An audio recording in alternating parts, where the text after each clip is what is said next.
Hi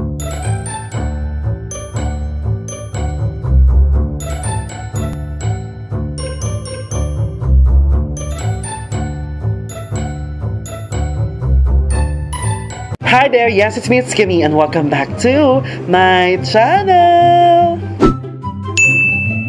For today's video ay magte-taste tayo plus mukbang ng seafood from Seafood Cravings. So nakita ko siya sa Facebook and nagka-interest ako, at dahil nag-crave ako sa seafood ngayon, nag-order na ako ng isang bilao. So ang nasa inyong harapan ngayon ay, ang tawag nila dyan ay bilao for sharing or bilao. Itong in-order ko ay good for sharing ng 2 to 3 person, at ang halagin dito ay 350 pesos only. Yes, hindi po kayo nagkakamali, tama po kayo ng dinig. 350 pesos only lang po siya. Sa halagang 350, ganyan na siya karami. Nakikita niyo ba yan? Ang bongga-bongga, diba?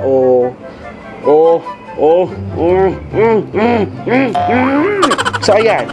Papakita ko muna sa inyo isa-isa, and then let's proceed now with the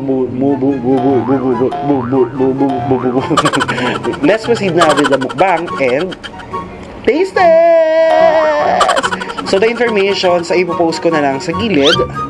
Habang nagsasalita tayo, habang nagmumukbang tayo, share ko sa inyo kung ano yung information nila. So, let's proceed na. Let's go! So, we have here shrimp. We also have here baked tahong. Meron din tayong itlog na maalat. Meron din tayong pritong bangus. Oh my God, ang sarap. Nakikita nyo ba yan? Oh, perfect. Ang sarap. Sige. Maglaway kayo ngayon, ha? And of course, meron tayong bagoong. Ano mo favorite ko yan, guys? Bagoong. Meron siyang sili, meron siyang kalamansi, at meron din siyang kamatis. So, totally seafood talaga. At hindi mo papahuli ang Java rice. So, in-expect ko, kasi nakita ko sa picture nila, in-expect ko yellow talaga kasi yung Java rice is yellow. Ito parang feeling ko ginamitan ng other, ano bang ginamit nila? Basta, kasi iba yung kulay, medyo light na yellow yung kulay niya. Supposedly, dapat iba pang Java rice is dilaw. Nakita ko sa picture dilaw eh. So, yun na yung in-order ko, pero hindi siya dilaw. So, sa pagtitaste test, 4 yung titignan natin sa kanya, which is ang past. Una, yung packaging. Pangalawa, appearance. Pangatlo, smell. And then, pang-4 is yung taste. Tsaka natin siya i-rate from 1 to 10. So, ayan, i-recommend ko sa inyo guys kung talagang siya ay pang-masa at masarap talaga. Actually guys, wala silang dine-in, kaya take-out lang yung meron tayo. So, pwede kayong magpa-take-out, pwede kayong mag-order online or sa page nila or message nyo sila. Ipopost ko na lang yung information dito sa aking gilid. So, okay na. Ipopost ko na ulit siya mamaya sa dulo. So, ayan. Let's go na. Let's eat na! So, meron tayo ditong 9 pieces na shrimp, 20 pieces na baked tahong. Meron din tayo ditong ayun, paulit-ulit tayo, diba? So, binigay ko na yung pieces para alam ninyo.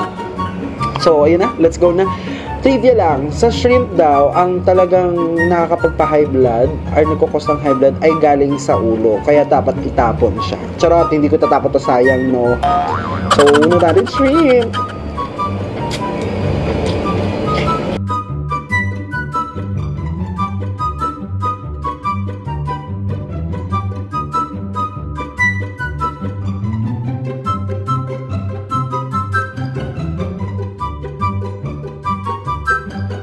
Ayun na kayo ako sa shrimp eh. Ang hirap niyang balatan. Ayoko talagang kumakain ng shrimp, lalo na kapag may balat pa. Gusto ko yung tanggal na, yung hindi ko na babalatan pa. Pero usually kapag okay naman yung luto ng shrimp or malambot na yung balat, hindi ko na siya binabalatan. Dinidiretso ko na ang kainin.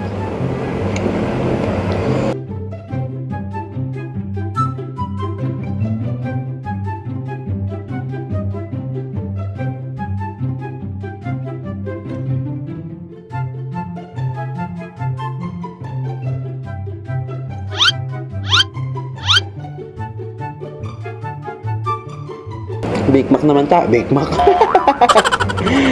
Bake tahong naman tayo, guys. Nakatikim na ako nito sa Seafood Avenue. Kung napanood yung last video ko, mukbang, kasama ng aking office mate na si MJ. So, kumain na rin kami dito ng baked tahong. So, compare natin kung sino yung mas masarap. Let's go!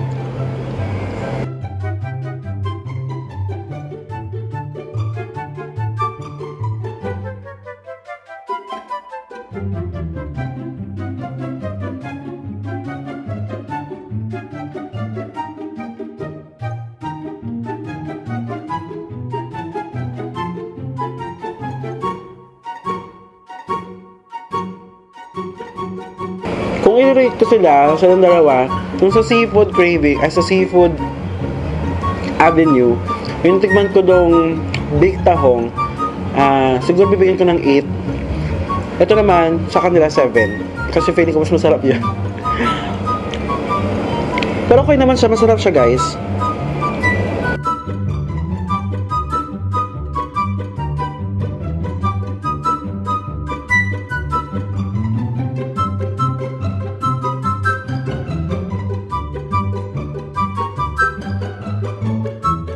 Yung shrimp okay din, masarap, marambot, tama lang yung luto. Ayoko kasi masyado maalat eh. Depende rin sa taste buds ninyo. Gusto ko talaga yung medyo light lang yung pagkakaluto kasi yun naman, dapat mag-ingat tayo. Pero masarap siya guys. Pero nasasarap din ang kanin niya.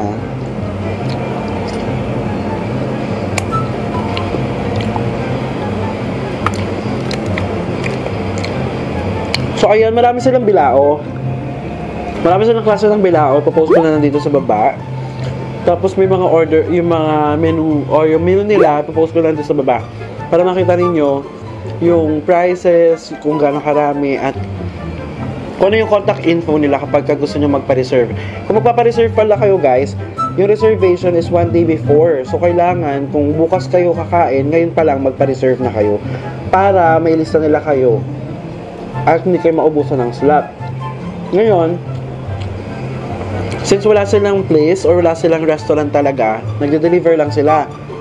Pwede kayo magpa-pick up through Grab or pwede kayo magpa-deliver sa kanila. Kapag maraming order through Grab, pero kapag kakonti lang naman, sasadyain na talaga kayo sa bahay. Ayan, dahil malapit lang sila sa akin, free na lang yung delivery. Thank you so much po sa Seafood Cravings dahil binigyan nyo ako ng free delivery. And kung kayo, kung malapit lang din kayo sa location, siguro naman bibigyan din kayo ng free delivery. Yun lang. Marami sila mga post sa page nila, so ilalagay ko na din yung page nila dito. Check it out kapag gusto nyo or nag-crave din kayo sa seafood. Try nyo guys, ang sarap. Tsaka na natin siya bibigyan ng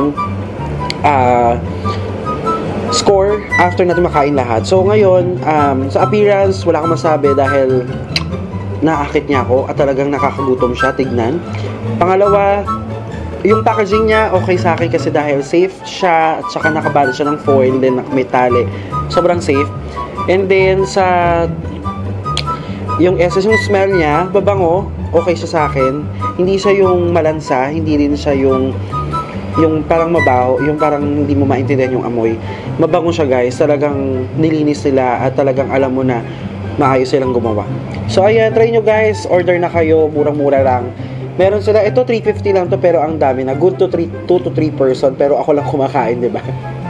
Ganun katakaw. Pero kung hindi nyo naman kayang hindi nyo kayang tawag dito, hindi nyo kaya yung buffet, pwede na to guys, pampatawid gutom. Kung mabilis kayo mabusog, pwede na to guys. Alam nyo, actually sa akin madami na to pero ubusin natin siya.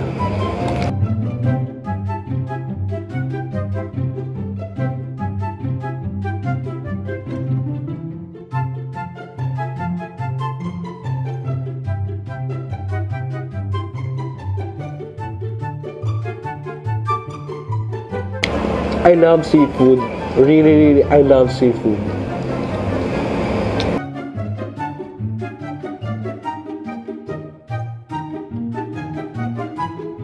Boneless ata tong ano nila eh.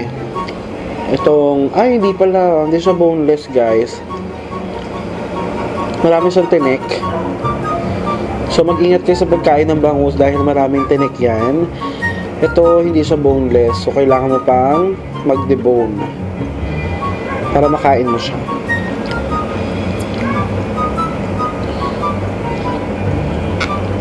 sarap! Ang sarap! Bagoong naman tagas. Halo natin sa kanin. Sarap! Ang fairness ha! Ang sarap ng bagoong! Ganyan yung timpla na gusto ko sa bagoong. Yung namis-namis na naglalaban yung alat. Sarap! So, sasabayan mo ng kamatis. Perfect!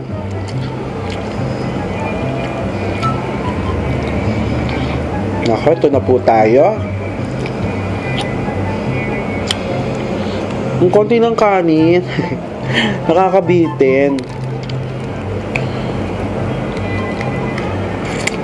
Guys, oh, kain na. Sarap. Ang fresh ng kamatis.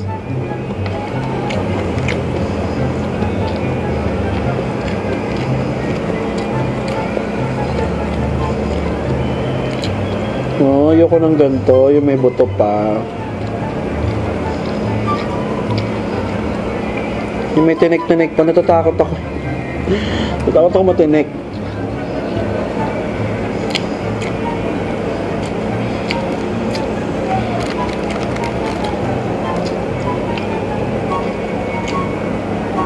Ang sarap niya i-partner sa kanin, swear.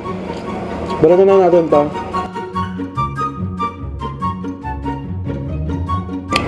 Itlog na maalat in the house. Ang sarap niya in fairness. Itlog na maalat at ang kamoris.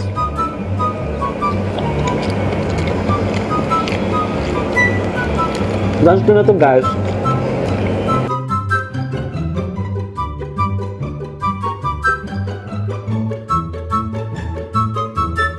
Sarap. Alam mo yung favorite ko sa bangus? Yung taba, yung gitna, yung chan. Ah, perfect nun. Like this. My God, favorite ko yan. Makikipag-agawan talaga ako sa'yo. Dahil favorite ko talaga yan.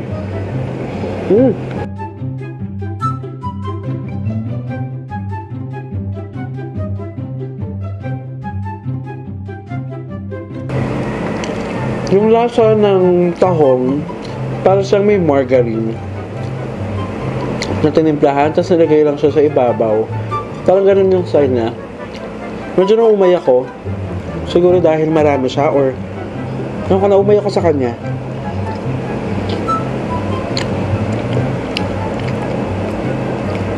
Parang nasa 8 pa lang yung nakakain ko. Masarap. Pero masarap siya, guys, ha. In fairness. Kasi nga, good for 2 to 3% eh. Ako lang kumakain. Kaya umay ka na ito. Naumay talaga ako ngayon.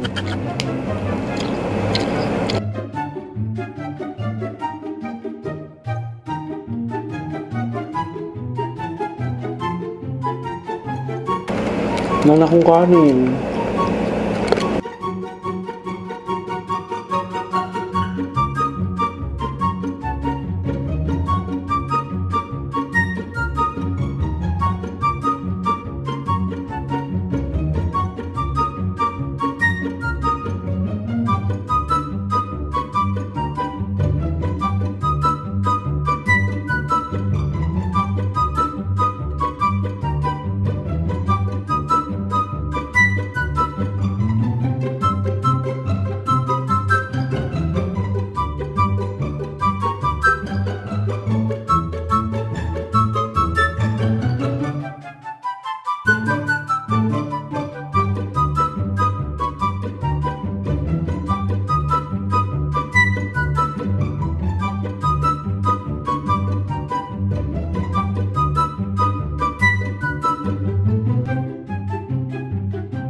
Last one.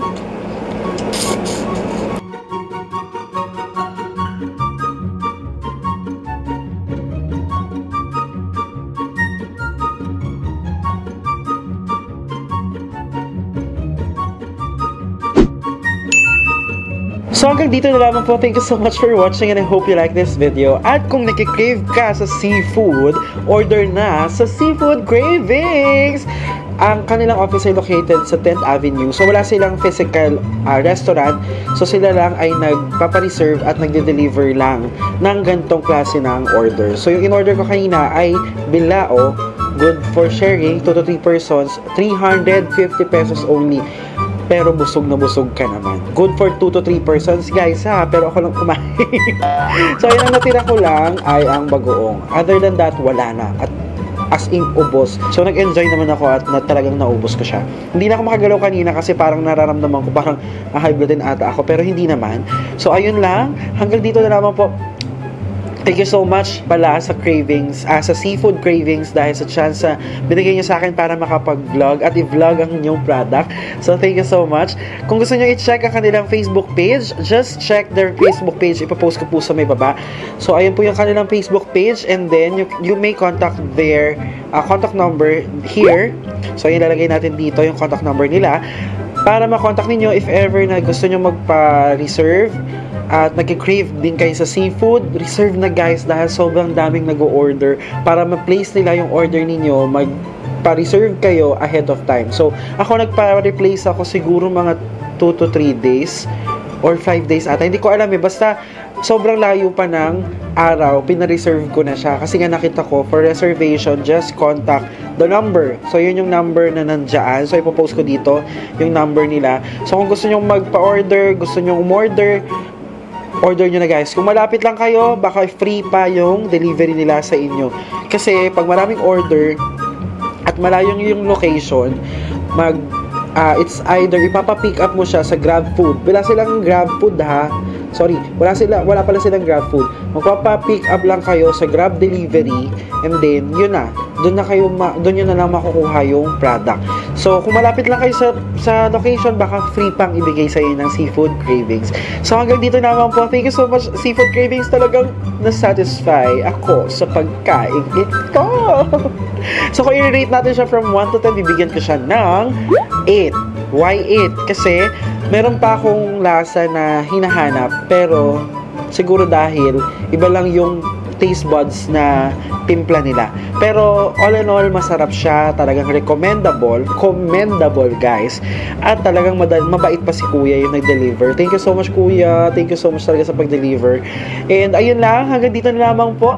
At kung meron pa kayong gustong may pa-try, gustong ipa-mukbang, ipa-taste test, just comment down below. Kung gusto nyo mapag-shoutout, just comment your name below para ma-shoutout natin yan sa next video.